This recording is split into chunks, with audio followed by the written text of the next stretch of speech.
사랑하시는 성도 여러분, 우리 함께 주님 안에서 반갑게 인사하고 시작하십시다. 당신은 참으로 귀한 사람입니다 하고 옆 사람 축복하며 인사할까요?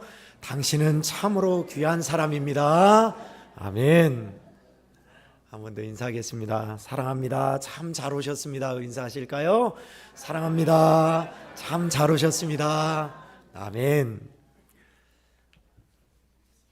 머물러 있을 것이라는 제목으로 하나님의 말씀의 은혜를 함께 나누고자 합니다.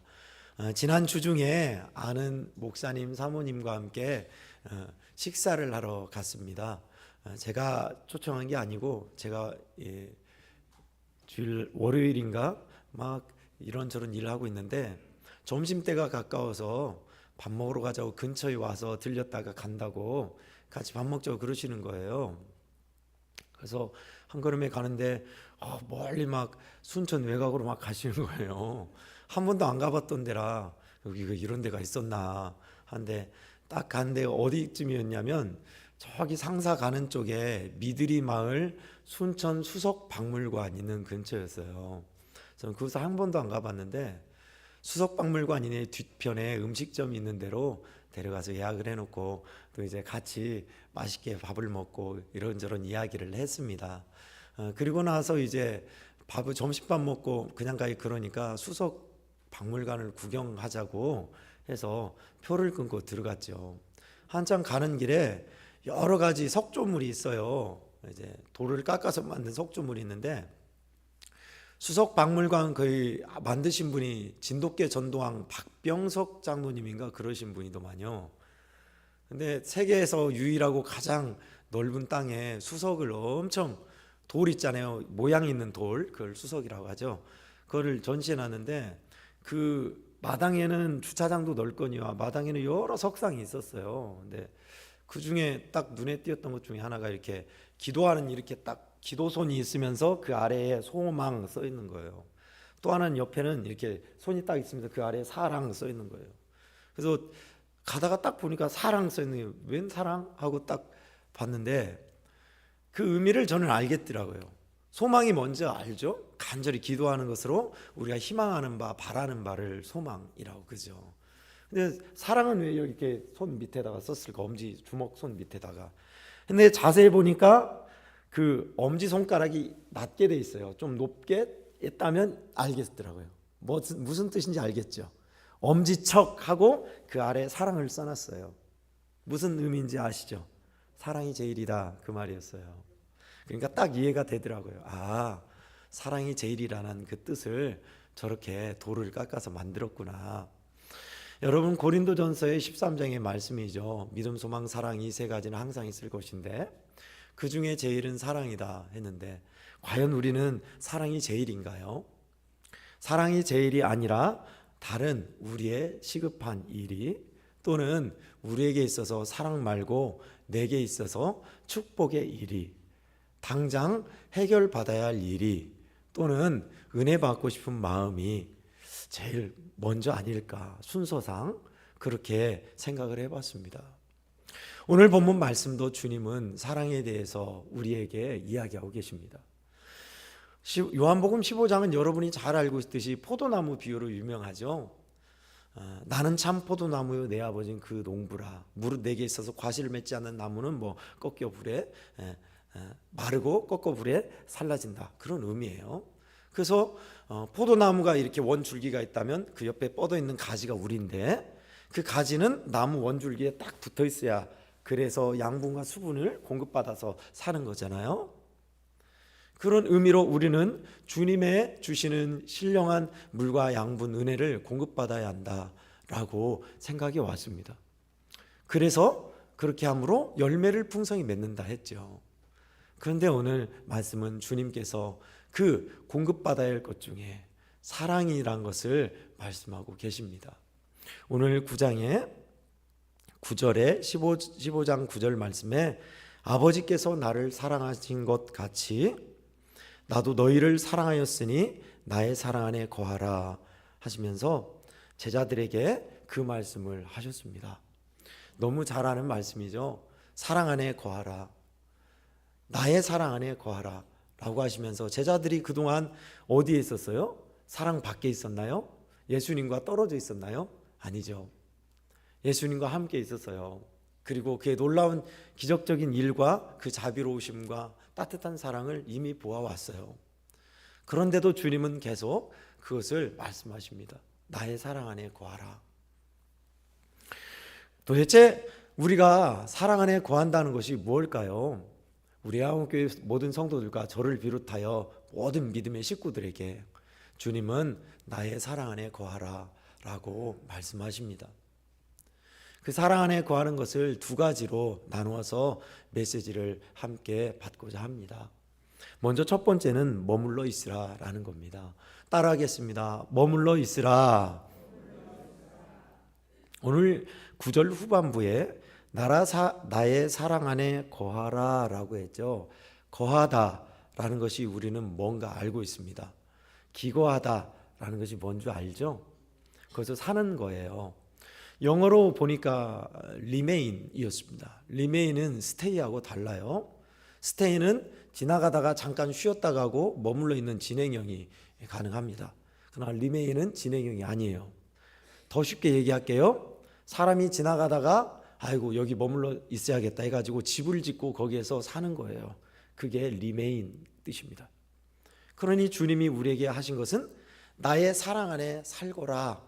나의 사랑 안에 있거라. 떠나지 말고 여기에 내가 주는 사랑을 받고만 살거라 라는 그런 의미예요.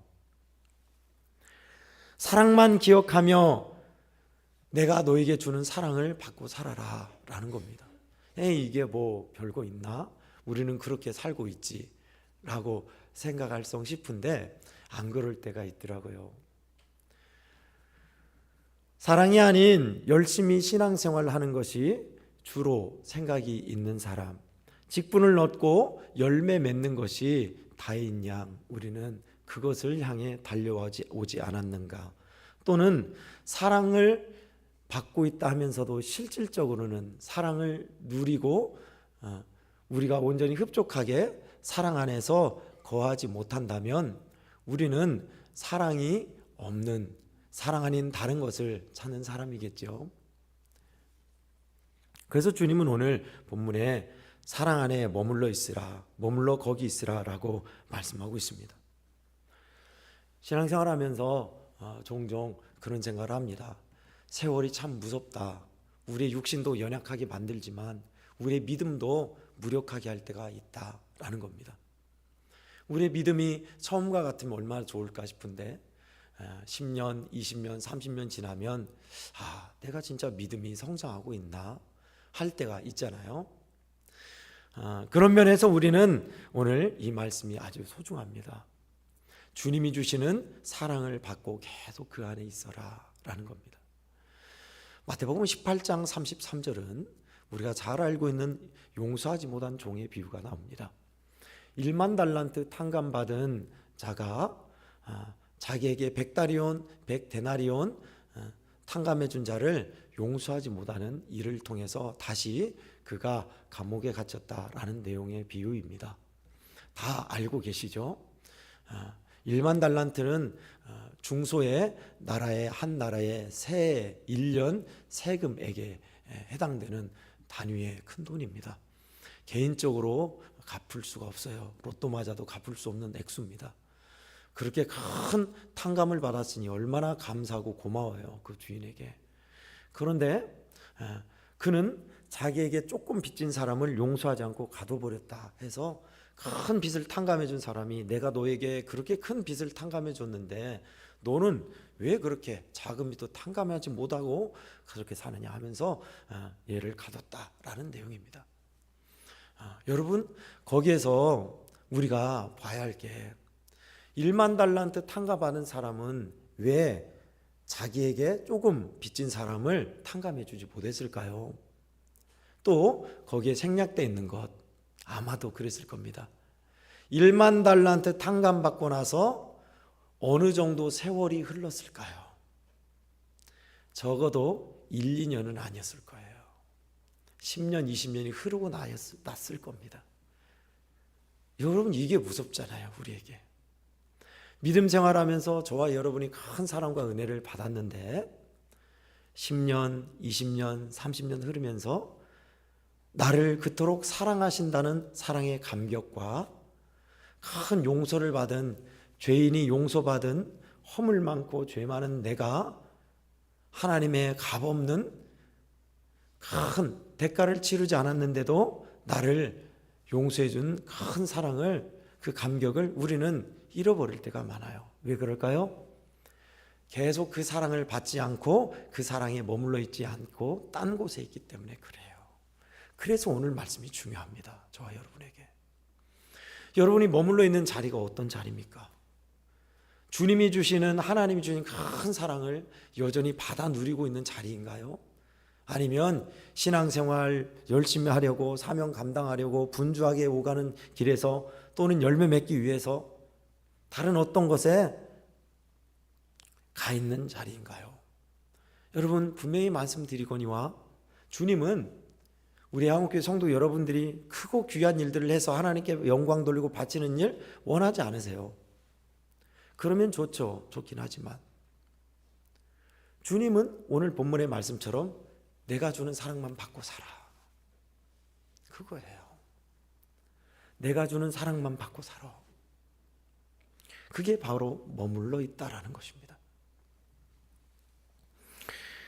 어리석고 약한 저에게 주님은 한 주간에도 그런 은혜를 베풀어 주셨습니다. 아는 목사님 가정을 통해서 위로를 받고 기쁨을 맛보게 하시고, 또 주중에도 귀한 하나님의 애정의 말씀, 사랑의 말씀을 쏟아부어 주셨고, 성도들의 사랑을 알게 하셨고, 참 엄청나게 많은 사랑과 은혜를 부어주셨습니다. 연약한 저에게, 어리석고 약한 저에게, 죄 많은 저에게 주님은 잘한 것이 없는 저에게 그런 은혜를 끊임없이 부어주셨습니다. 그렇게 해서 살게 하세요. 저만 그런 게 아니라 이곳에 있는 우리 애항원교회 성도들에게, 여러분들에게도 주님은 이렇게 해주시고 싶어요. 이렇게 하고 계세요. 성도 여러분, 우리 애항원교회 성도 여러분들이 지난주에도 감사하신 하나님의 사랑을 떠올리지 못하고, 구원의 사랑, 기다려주시는 사랑, 끝없는 은혜와 사랑을 떠올리고 또 속에서 끌어내어서 숙성시키지도 못하고, 오히려 뭐가 그렇게 바빴는지, 뭐가 그렇게 힘든지, 뭐가 그렇게 나를 화나게 만들었는지, 그렇게 살아서 엉망으로 살고 왔다면 오늘 잘 오셨습니다. 여러분에게 주님은 여전히 사랑하시는 그 사랑을 부어주시려고 이 자리에 주님이 초청하셨습니다. 나의 사랑에 머물러 있어라. 귀하고 큰 일 안 해도 돼. 그냥 내가 주는 사랑을 받고만 살아. 그것이 바로 저와 여러분에게 주님이 하시는 오늘 나의 사랑 안에 거하라 라는 말씀입니다. 사랑 안에 거하는 건 누구나 할 수 있습니다. 우리가 주님이 나를 이럼에도 불구하고 사랑하시지, 이렇게 부족함에도 불구하고 여전히 주님은 나를 너무나 좋아하시지, 그것을 받으면서 기억하면서 내 마음에 간직하면서 지내면 돼요. 그 사랑 안에 있는 거 말입니다.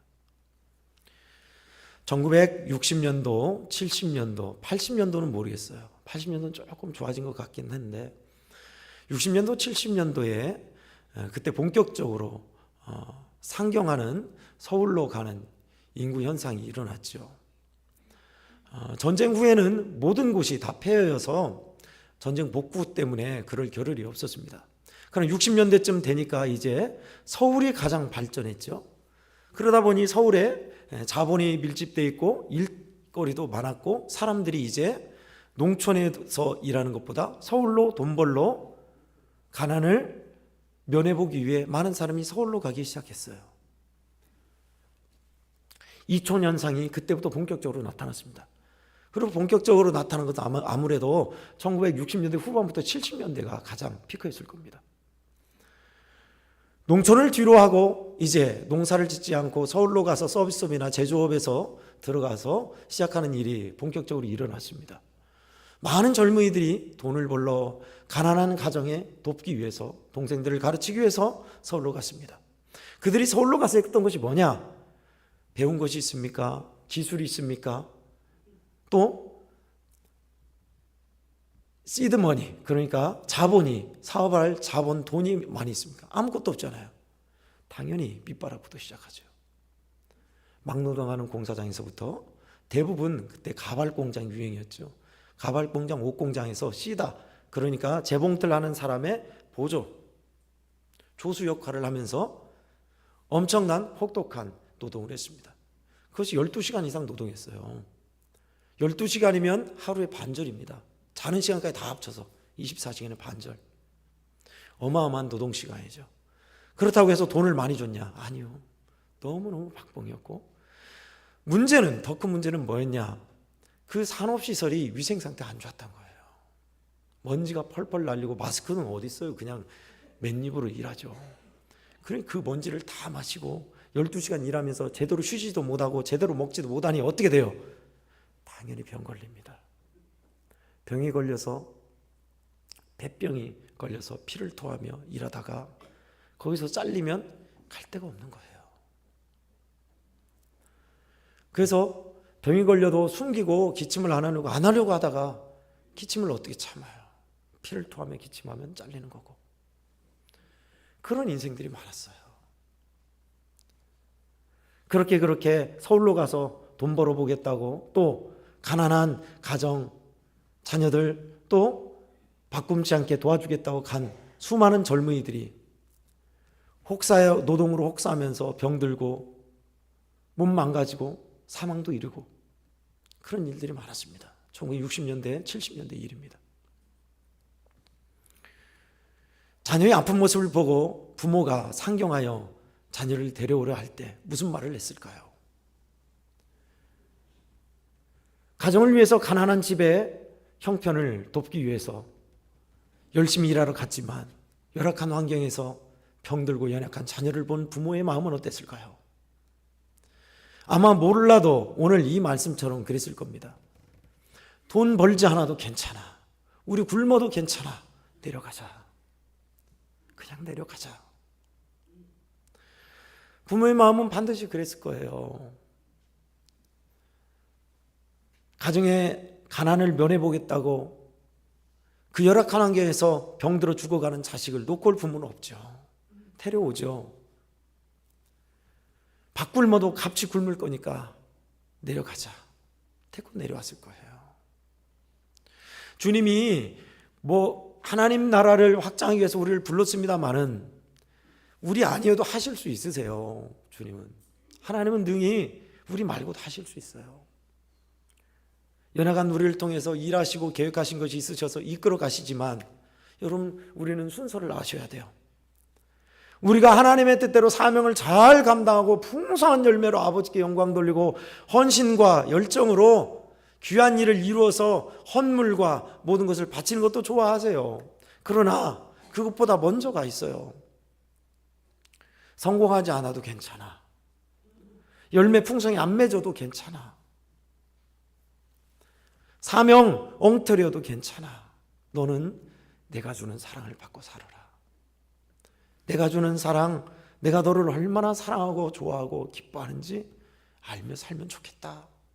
내 사랑 안에만 있어.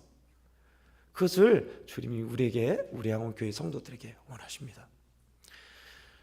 이것이 먼저 있어야 우리는 기쁘게, 또는 하나님께서 허락하신 일을 넉넉히 장하게 감당할 수 있어요. 순서를 꼭 기억하십시오. 제가 여러분들에게 목적지가 하나님이 기뻐하는 사명 감당 풍성한 열매의 목적지를 이끌기 위해서 여러분에게 그 사랑을 알라가는 게 아닙니다. 반대예요. 사명 충성되지 않아도 괜찮아요. 잘 감당하지 못해도 괜찮아요. 순서는 이거예요. 풍성한 사랑과 은혜를 내가 받고 있음을, 하나님이 여전히 나를 이토록 사랑하고 계심을 먼저 하시면 돼요. 여기에 머물러 계시면 돼요. 그 뒤에 나머지는 따라오게 돼 있어요. 이만큼 따라와라? 아니요. 알아서 하시는 거예요. 그 사랑에 응답하면서 사는 것, 그것은 주님이 그 수준을 요구하지 않아요. 그냥 받으래요. 그 사랑과 은혜를. 못나고 부족할수록요 더 사랑하고 은혜를 부어주신 거 아십니까? 저는 그것을 너무나 많이 체험해요. 우리 애양원뿐만 아니라 검은도에서도, 그전 사역지에서도 내가 연약하고 못나고 부족한데 왜 이렇게 하나님은 은혜를 부어주실까? 더 말씀으로 나를 견인하시며 붙드시며 세우시는 것인가? 연약하고 부족하면 너는 잠깐 쉬고 있어라. 안 되겠다. 다 딴 사람을 써야겠다. 야구에서 반드시 이기는 경기를 위해서 내가 3번 타자로 딱 타석에 들어서야 하는데 대타를 쓰잖아요. 가끔 대타, 지명타자 누구? 대타는 누구예요? 배팅 연습을 아주 열심히 하고 많이 해서 타격 감각이 아주 좋은 사람을 대타로 쓰는 거예요. 이때 점수를 내야 한다 할 때. 여러분, 주님이 우리를 그렇게 하실까요? 아무개 장로야, 너는 아무래도 잠깐 쉬어야겠다. 안식년 5년만 쉬어라. 대타로 내가 홍길동 장로를 쓸 것이다. 그래요, 주님이? 한 번도 그런 적 없으십니다. 그럴 수 있어요. 그래도 돼요, 주님은. 충분히 그럴 수 있어요. 그것 없이도 되세요. 우리보다 잘나고 유능하고 충성스러운 사람 세상에 얼마나 많은데요. 그런 우리를 주님은 너는 이제 그만 내려와라. 됐다, 그만 하지 않으세요. 오히려 더요, 연약하고 부족한 우리를 주님은 기뻐하시고 더 귀히 여기시고 은혜를 베푸시는 것이 우리 주님의 사랑인 줄 믿습니다. 아멘. 제가 예를 들어드렸던 것이 여러분의 손자 손녀나 여러분의 신혼 때 낳은 어린아이, 떡애기로 요람에 있다가 기어다니다가 이제 일어서잖아요. 뭐 잡고 일어서잖아요. 일어서서 아장아장 걷다가 턱 자빠지잖아요. 그러면 아이고 너는 일어서긴 틀렸다 하죠. 너는 평생 기어만 다녀라. 그런 부모 있나요? 그 얘가 일어나지를 못하고 걷지를 못하고 자꾸 자빠지네. 큰일이네. 걱정하는 부모 봤습니까? 그런 부모는 없어요, 세상에. 꼬물꼬물하다가 기어다니다가 일어선 것만도 기뻐요, 부모는. 그러다가 일어서다가 두세 발짝 걷다가 탁 자빠지면 아이고 너는 실패다, 안 된다. 그러지 않아요. 일어섰네, 걷다가 자빠졌네, 괜찮아, 두 발짝 걸었다.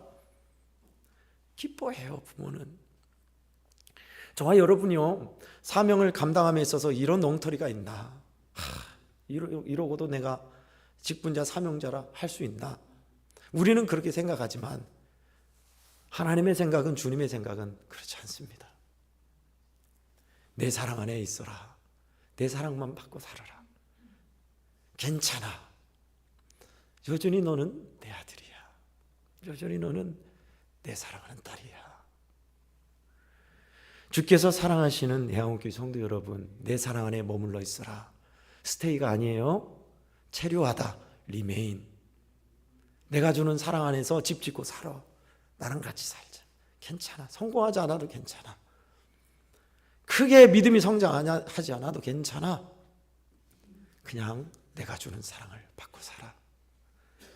주께서 주시는 풍성한 사랑과 은혜를 늘 받아 누리는 우리 성도들 되기를 축원합니다. 아멘. 두 번째, 끝으로는요, 받아 살라라는 것입니다. 따라하겠습니다. 받아 살라. 요한복음 13장 34절은 우리 애한교회 성도들이 너무나 암송도 했고 잘 알고 있는 말씀입니다. 예수님이 말씀하신 계명이 뭘까요? 오늘 본문 10절에 후반부에 내 계명을 지키면 내 사랑 안에 거하리라 했습니다. 도대체 이 계명, 커맨드, 명령, 계율 말씀하신 이것을 해달라 하신 그 계명이 뭘까요? 한두 가지가 아니죠, 성경에는. 근데 주님은 우리에게 말씀하신 계명을 명확히 천명해 주셨습니다. 새 계명을 너희에게 주노니 서로 사랑하라. 어떻게 해요? 어느 정도까지요?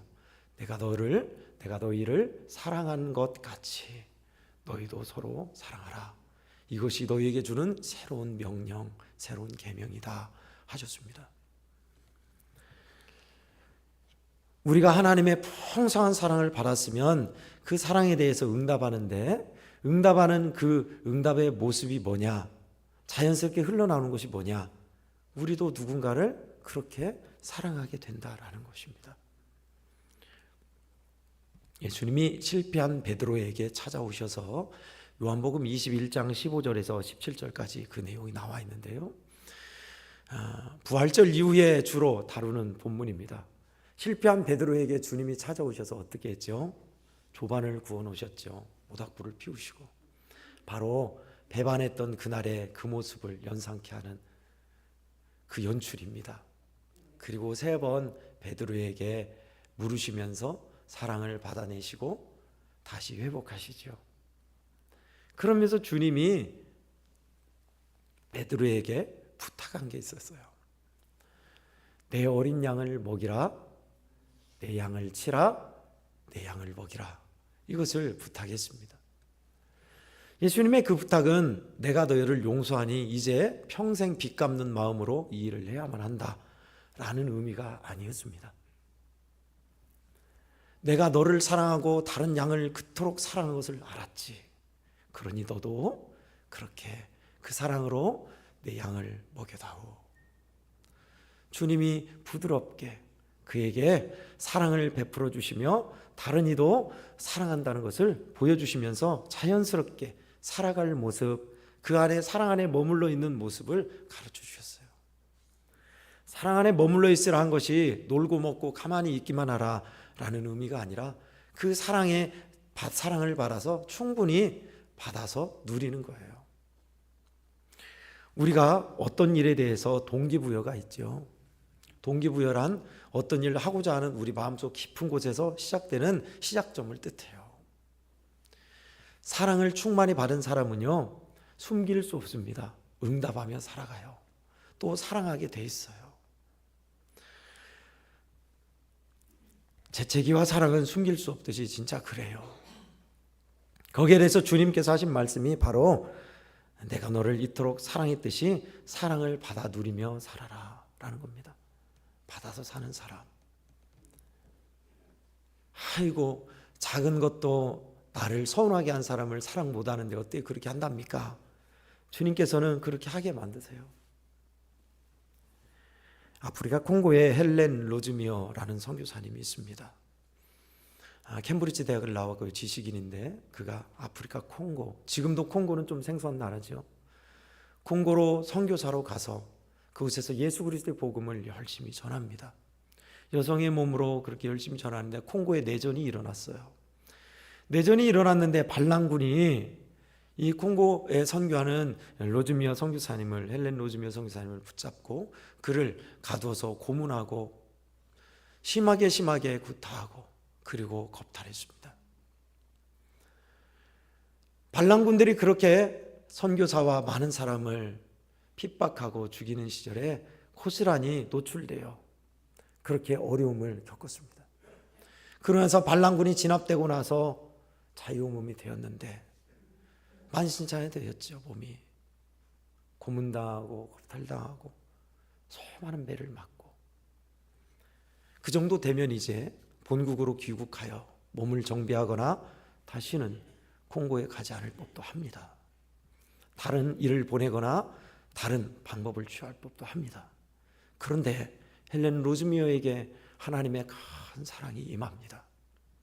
그의 상처를 씻고도 남을 하나님이 얼마나 로즈미어를 사랑하시는지, 또 그리고 콩고에 죽어가는 영혼들을 사랑하시는지 그의 마음을 감동하시고 용서하게 하시고 위로하셔서 다시 자기가 사역했던 곳으로, 그곳으로 갑니다. 그리고 그 여인은 그 일을, 하나님이 내게 베풀어 주신 사랑과 콩고인 민족을, 영혼들을 얼마나 사랑하신지를 책으로 써서 강연하고 간증하며 많은 이들에게 하나님의 사랑을 전하는 자로 살아갑니다. 그를 본 많은 사람들이 어떻게 저렇게 천사같이 밝은 얼굴을 하며 살 수 있을까? 오히려 많은 사람들이 은혜를 받아요. 어떻게 그렇게 할 수 있죠? 우리는 이곳 애양원에 와서 많은 사람들이 사랑의 원자탄 손양원 목사님을 보면서 감히 따라갈 수 없는 사랑이라고 말합니다. 아니요, 그렇지 않아요. 그 주님은 얼마든지 이곳에 있는 우리 집사님들을, 장로님들을, 권사님들을, 우리 성도들을 얼마든지 그렇게 만들 수 있으세요. 아니, 그보다 더한 사람으로 만들 수 있으세요. 오늘 헬렌 로즈미어, 이 여사뿐입니까? 얼마나 많은 사람들이 도무지 용서할 수 없는 일을 용납하게 만드시고 하나님의 사랑이 얼마나 큰지를 알게 하시고 그 사랑을 자연스럽게 가슴 깊이 우러나는 마음으로 기꺼이 응답하며 살게 하신지 몰라요. 주님을 사랑한 사람들, 주님의 사랑에 머물러 있는 사람들은 자연스럽게 그렇게 되어졌었습니다. 제가 수동태로 말씀드렸어요. 되는 것이 아니라 되어지는 겁니다. 오늘 우리가 과연 어느 곳에 있어야 하는 것인가? 믿음의 올바른 길, 바른 길 찾아서 내 자리를 찾아서 또 반드시 지켜야 할 것과 이루어야 할 일들, 열매 맺어야 할 것들, 우리는 그러한 일들을 우선시해 살았습니다. 그러나 우리 순서가 달라져야 합니다. 그 큰 사랑에 머물러 있을 것, 베풀어 주신 사랑을 받아먹을 것, 그리고 나서 나머지는 우리 주님이 이끄신 대로 살아가는 겁니다. 사랑하시는 성도 여러분, 한 주간도 우리는 또 주님께서 여러분들을 교회와 마을과 병원과 치열한 삶의 일터로 보내시겠지요. 저도 역시 한 주간 또 많은 일을 접하면서 살 것입니다. 그 많은 일들, 분주한 일들에 지치고 피곤한 인생에게 주시는 유일한 대안은 나의 사랑 안에 있어라 입니다. 우리 양원교회 성도들이 다 주님이 주신 풍성한 사랑 안에 있으시고 넉넉히 받아 누리며 그 사랑에 응답하며 사시는 우리 성도들 다 되시기를 주의 이름으로 축원합니다. 아멘. 살아계신 하나님 아버지, 정녕 우리가 머물러 있어야 할 곳이 어느 곳이며 어디인지 지점을 보여주셔서 감사합니다. 부족하고 허물 많고 죄 많은데도 그럼에도 불구하고 여전히 사랑하시는 풍성하신 아버지의 사랑과 은혜를 받아 누리며 살아가게 해 주시옵소서. 거룩하신 예수님의 이름으로 기도하옵나이다.